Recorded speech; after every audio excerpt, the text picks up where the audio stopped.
Hello दोस्तों, उम्मीद करता हूँ आप सभी अच्छे होंगे और अच्छे से अपनी पढ़ाई कर रहे होंगे। आज की इस वीडियो में हम बात करेंगे ग्राफ और तालिका के बारे में, जो कि आपके पीईटी सिलेबस में कितने नंबर का आता है, 20 नंबर का आता है। और ये जो 20 नंबर होता है हम बहुत ही आसानी से 20/20 प्राप्त कर सकते हैं। क्यों? क्योंकि जो ग्राफ और तालिका के प्रश्न होता है वो प्रश्न जो होते हैं बहुत ही आसान होते हैं, बस थोड़ी सी समझने की हमें ज़रूरत है। और हमें समझना क्या पड़ेगा, हमें 1% समझना पड़ेगा और दूसरा हमें औसत समझना पड़ेगा। और इन दोनों की सहायता से हम क्या कर सकते हैं, बहुत ही आसानी से पूरे ग्राफ के प्रश्नों को सॉल्व कर सकते हैं। तालिका भी ऐसे ही प्रश्न देती है जिसमें प्रतिशत और औसत पूछा जाता है। तो हम क्या कर सकते हैं, इस प्रतिशत की सहायता से और औसत की सहायता से इन सभी प्रश्नों को सॉल्व कर सकते हैं और बहुत ही आसानी से 20 में से 20 पूरे नंबर हम ले आ सकते हैं। तो अगर हम ग्राफ की बात करते हैं तो सबसे पहले ग्राफ हमारे पास कैसे होते हैं, हमारे पास ग्राफ होता है पाई आरेख होता है जिसको हम पाई चार्ट कहते हैं। तो ऐसे पाई चार्ट हमारे सामने आता है, ये सिलेबस में नहीं है, आपके सिलेबस में बिल्कुल नहीं है, लेकिन अब ग्राफ की बात हुई है तो ग्राफ में ये भी एक ग्राफ होता है। तो उसके हिसाब से एक बार हम इसको भी देखेंगे। हो सकता है आपका प्रश्न इससे भी बन जाए तो आप गलती ना करें और उसे पूरी तरीके से सॉल्व कर लेंगे। तो अभी हम क्या करते हैं, अगर हमारे पास ऐसा कुछ ग्राफ मिल जाता है और यहाँ पे कुछ प्रतिशत लिखा रहेगा 56% या फिर यहाँ पे 24% और यहाँ पे 10 और यहाँ पे भी 10% हो जाएगा, तो ये टोटल कितना हो जाता है, ये टोटल 100% हो जाता है। और आपसे ये पूछ सकता है कि जो यहाँ पे ए कंपनी का नाम हो सकता है, यहाँ पे बी हो सकता है, यहाँ पे सी और यहाँ पे डी हो सकता है। तब आपसे प्रश्न कर सकता है कंपनी बी जो है वो ए से कितने प्रतिशत कम है, या फिर कंपनी डी ए से कितने प्रतिशत कम है। ऐसे करके आपसे प्रश्न पूछे जाएंगे और ऐसे प्रश्नों को हम अभी कुछ देर में सीख लेंगे। वीडियो खत्म होते होते हम इन सब प्रश्नों में एक्सपर्ट हो जाएंगे और आसानी से ऐसे प्रश्नों को सॉल्व कर लेंगे। ये तो बात हो गई पाई आरेख की। इसके बाद हमारे पास कैसा आरेख आता है, हमारे पास आता है रेखा आरेख। रेखा आरेख कैसे सॉल्व किया जाएगा, ये रेखा आरेख हमारे पास कुछ ऐसा बना हुआ मिलेगा। यहाँ पे ये कुछ पॉइंट होंगे ऐसे, यहाँ पे दिए होंगे, ये सब हमारे क्या हैं, ये सब हमारे पॉइंट हैं। और इनकी सहायता से हमें क्या करना पड़ेगा, पूरे प्रश्नों को हल करना पड़ेगा। और प्रश्नों को हल करने के लिए हमें किसकी जरूरत पड़ेगी, 1% की जरूरत पड़ेगी और एक औसत की जरूरत पड़ेगी। और हम आसानी से क्या कर सकते हैं, प्रश्नों को हल कर लेंगे। दूसरा ये हो गया हमारे पास। तीसरा आरेख हमारे पास क्या आता है, वो आता है दंड आरेख। दंड आरेख आपका ऐसे कुछ होगा बार टाइप से, इसको बार ग्राफ कहते हैं। और यहाँ पे ये एक कंपनी हो सकती है, ये दूसरी और ये तीसरी हो सकती है। और यहाँ पे कुछ वर्ष दिए हो सकते हैं आपको।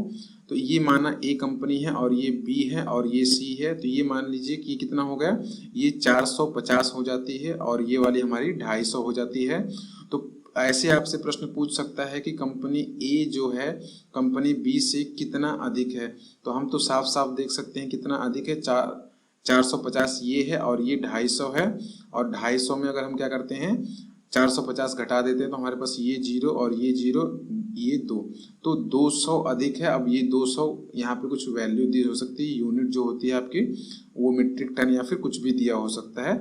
वो जब प्रश्न होगा तब हम उसमें सॉल्व करेंगे। अभी हम क्या देख रहे हैं, ग्राफ के प्रकार देख रहे हैं, कैसे ग्राफ आते हैं और उसमें कैसे प्रश्न आते हैं। ठीक है, ये तो बात हो गई तीनों ग्राफ की, है ना, तीनों आरेखों की जो हमारे पास आते हैं। इसके बाद एक आरेख हमारे पास ऐसा आ सकता है, वो होता है क्या, वेन डायग्राम। आप लोगों ने रीजनिंग में पढ़ा होगा कि वेन डायग्राम कैसे होता है और कैसे प्रश्न सॉल्व करते हैं। तो माना ए ये है, बी है और ये सी है और ये क्या है, डी है।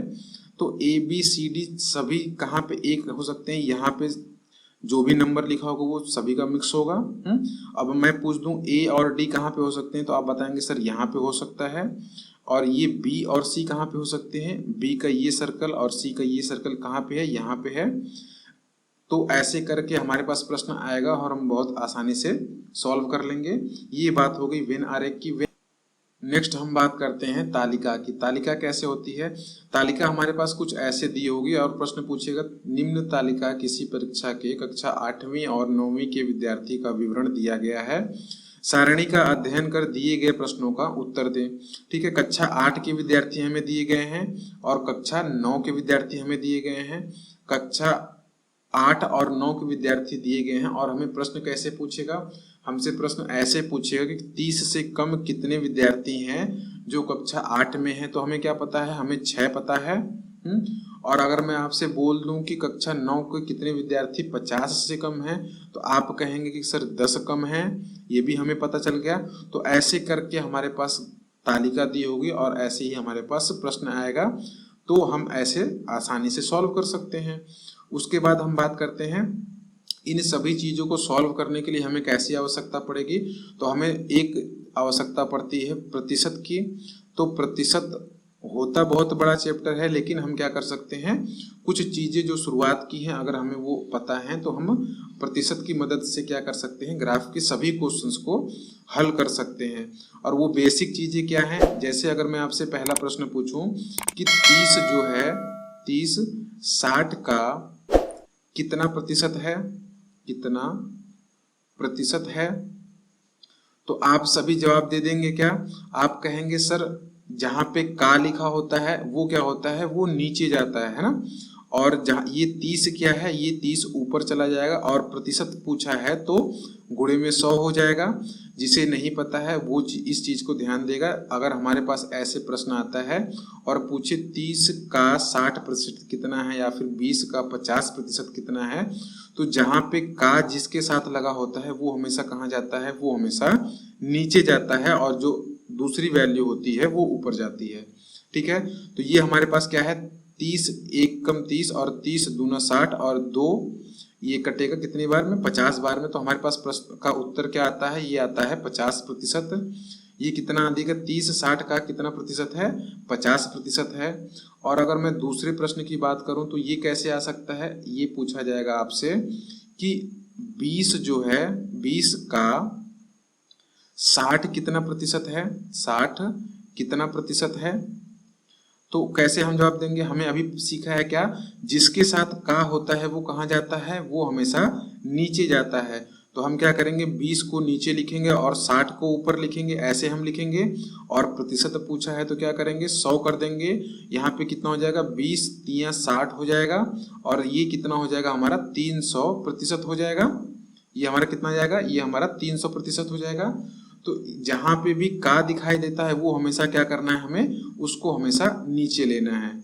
ये तो इतना हो गया। उसके बाद बात करते हैं हम अगर तीसरे पॉइंट की। अगर हमसे ऐसे पूछ लिया जाए कि जो 20 है वो 80 से कितने प्रतिशत कम है, तो हम इसको कैसे करेंगे, 20 80 से कितने प्रतिशत कम है। तो अगर कम ज्यादा की बात आती है तो हमें इनका अंतर पता होना चाहिए। अंतर की बात करें तो हमारे पास अंतर कितना आता है, 60 का आ जाएगा। अंतर हमारे पास कितना है, 60 का है। और ये पूछा है किससे, 80 से कितना कम है, 20 कम है हमें पता है, लेकिन किससे कम है, 80 से कम है। तो 80 हमारा क्या जाएगा, 80 हमारा नीचे चला जाएगा। और प्रतिशत की बात आती है तो प्रतिशत में गुणा हमें 100 करना पड़ेगा। और ये क्या हो जाएगा, ये कैंसिल हो जाएगा, 0 से 0 कैंसिल। और यहाँ पे हम देखें तो 2 4 बार जाएगा और 2 5 बार जाएगा। ठीक है, उसके बाद 2 से ये कितनी बार जाएगा, 4 से ही कर देते हैं डायरेक्ट, तो ये 15 बार जाएगा। ठीक है, 15 चौक 60 होता है। तो हमारे पास कितना प्रतिशत आ जाएगा, ये 15 और 5 मतलब 15 पचे 75, ये कितना हो जाएगा, 75% हमारे पास इसका उत्तर आ जाएगा। 20 80 से कितने प्रतिशत कम है। अगर हमको नहीं समझ में आता है तो जहां पे भी से लगा होता है वो कहाँ जाता है, वो नीचे जाता है। और कम ज्यादा की बात आती है तो इन दोनों का अंतर हमें पता होना चाहिए, तभी हम क्या इसका प्रतिशत निकाल सकते हैं। तो 20 कम है ये तो बात हम सभी लोग जानते हैं। कितना कम है, 60 कम है ये भी हमें पता है। और लेकिन कम किसके साथ है, वो 80 से कम है, तो इसलिए हम 80 को नीचे लिखते हैं। इसी का अगर मैं उल्टा लिख दूं, इसी प्रश्न का अगर मैं उल्टा लिखता हूं और मैं ये बोल दूं कि जो है 80 जो है 80 20 से, है ना, 20 से कितने प्रतिशत अधिक है ना, अधिक कितने प्रतिशत अधिक है।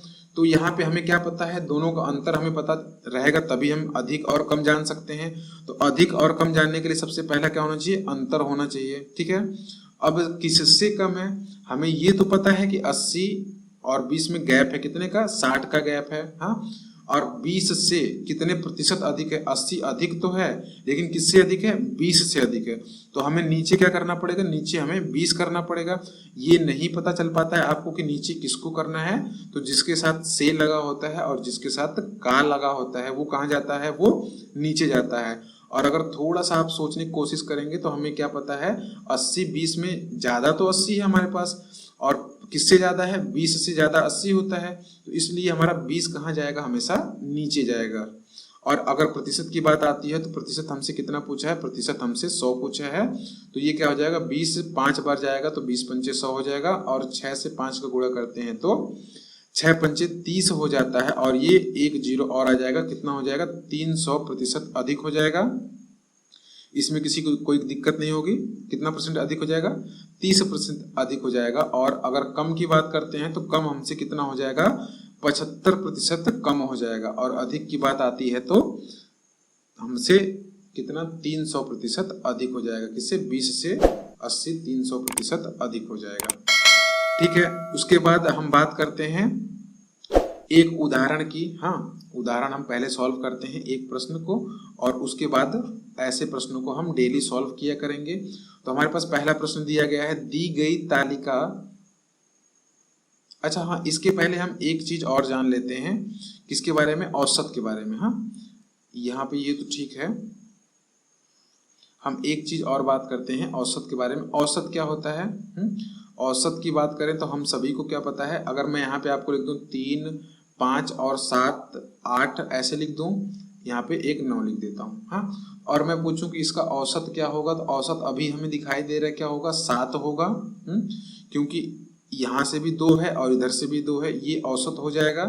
लेकिन अगर हमारे पास ऐसे बड़े प्रश्न आ जाएं, लाखों में आ जाएं, या फिर 50 100 1000 10,000 ऐसे प्रश्न आ जाए, तो उसमें हम देख तो नहीं पाएंगे कि कैसे है। यहाँ पे छोटा प्रश्न था तो हमने क्या किया, देख लिया। तो ऐसे प्रश्न को हल करने के लिए हमारे पास क्या ऑप्शन होता है, जितना भी पद होता है, ये हमारा एक पद होता है ना, ये 5 एक पद हो गया, ऐसे 9 हमारे पास एक पद हो गया। तो जितने पद होते हैं तो वो क्या होते हैं, पदों का योग जो होता है, पदों का योग ऊपर होता है, पदों का योग क्या होता है, ऊपर होता है। और नीचे क्या होता है, नीचे पदों की संख्या हो जाती है, पदों की संख्या हो जाती है। तो पदों का योग हमारे पास जो भी होगा उसको हम सभी को जोड़ लेंगे, जैसे 3 5 प्लस 7 प्लस 8 प्लस 9, ये हमारे पास पदों का योग हो जाता है। और संख्या कितनी है, 1 है 2 3 4 5, 5 हमारे पास संख्या है। इसको हम सॉल्व करेंगे तो हमारे पास जो आएगा वो हमारा औसत निकल के आ जाएगा, जिसको हम क्या कहते हैं, एवरेज कहते हैं। तो प्रतिशत और एवरेज की मदद से हम क्या कर सकते हैं, सभी प्रश्नों को हल कर सकते हैं। तो आइए हम एक उदाहरण की बात करते हैं। उदाहरण हमारे पास क्या है, उदाहरण हमारे पास ये है, दी गई तालिका विद्यालय में विद्यार्थियों की वृद्धि और कमी दी गई है। तालिका को ध्यानपूर्वक पढ़िए, यहाँ पे थोड़ा सा टाइपिंग मिस्टेक हुई है। तालिका को ध्यानपूर्वक अध्ययन करें और दिए गए प्रश्नों का उत्तर दें। ठीक है, ये हमारे पास दिया गया है, यहाँ पे हमारे पास वर्ष दिया गया है, ये सभी क्या है, ये सभी वर्ष हैं हमारे पास। और ये क्या है, इसकी वृद्धि है, कितनी वृद्धि है, 50 है, इसमें कितनी है, 40 है, इसमें कितनी है, 60 है, ऐसे वृद्धि दी हुई है। तो हमारे पास पहला प्रश्न कैसे पूछेगा, हमसे पूछेगा कि विद्यालय में विद्यार्थियों की वृद्धि का उच्चतम वर्ष कौन सा था। तो उच्चतम वर्ष हमें कैसे पता चलेगा, हमें कैसे पता चला कि उच्चतम वर्ष कौन सा है, तो हमें कैसे पता करना है, हमें देखना है यहाँ से यहाँ तक की दूरी कितनी होती है। ये जो उच्चतम है, ये इसमें सबसे ज्यादा गैप किस में आता है, तभी वो जो क्या हो जाएगा, उच्चतम वर्ष होगा। तो यहाँ पे तो कमी आई है, तो यहाँ तो हम गिनेंगे नहीं क्योंकि हमें वृद्धि ज्ञात करनी है। और अधिकतम ज्ञात करने के लिए हमें क्या करना पड़ेगा, अधिकता ज्ञात करने के लिए देखते हैं यहाँ पे कितना है, 40 है और यहाँ पे 60 है। तो कितनी वृद्धि हुई, 20 की वृद्धि हुई है। यहाँ पे 60 है और यहाँ पे 70 है, कितनी वृद्धि हुई, 10 की वृद्धि हो गई। और यहाँ पे कितना है हमारे पास, यहाँ पे हमारे पास 70 है और यहाँ पे 90 है, तो यहाँ पे भी 20 की वृद्धि हुई। और यहाँ पे क्या हुई, यहाँ पे कमी हुई। तो इससे हमें कोई मतलब नहीं होना चाहिए, जहाँ पे वृद्धि होगी वही हमें बताना है। तो विद्यालय में विद्यार्थियों की उच्चतम वर्ष कौन सा है, वृद्धि का उच्चतम वर्ष, हाँ वृद्धि पूछा है तो वृद्धि कौन से वर्ष में सबसे अधिक हुई? एक तो हमारी हुई किसमें 2022 और 23 में हुई, और दूसरी किस में हुई 24 और 25 में हुई। हमारे पास क्या दिया है 22 और 23 दिया है, और 24 और 25 दिया है, 20 25 और 26 दिया है, ए बी दोनों दिया है। तो ए बी दोनों जो हमारा सही जवाब हो जाएगा। ठीक है, ऐसे हम प्रश्नों को बहुत आसानी से सॉल्व कर सकते हैं। उसके बाद हमारे पास अगर बात करते हैं दूसरे प्रश्न की, तो दूसरा प्रश्न हमारे पास क्या है, पहले 4 वर्षों के दौरान औसत वृद्धि ज्ञात करें।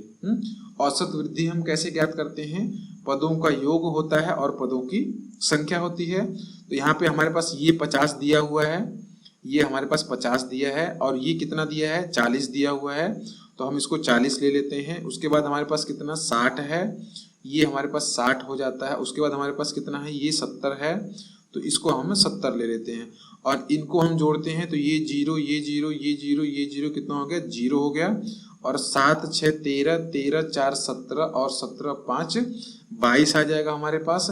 और प्रथम 4 का वर्ष था तो ये 1 2 3 4 हमारे पास है, और हमको इसको क्या करना है 4 से भाग देते हैं, तो ये हमारा औसत निकल के आएगा। कितना आ जाएगा, ये हमारा आ जाएगा 55, है ना। इसका कितना आ जाएगा, ये 55 हमारा क्या है विद्यार्थियों की वृद्धि का औसत निकल के आएगा।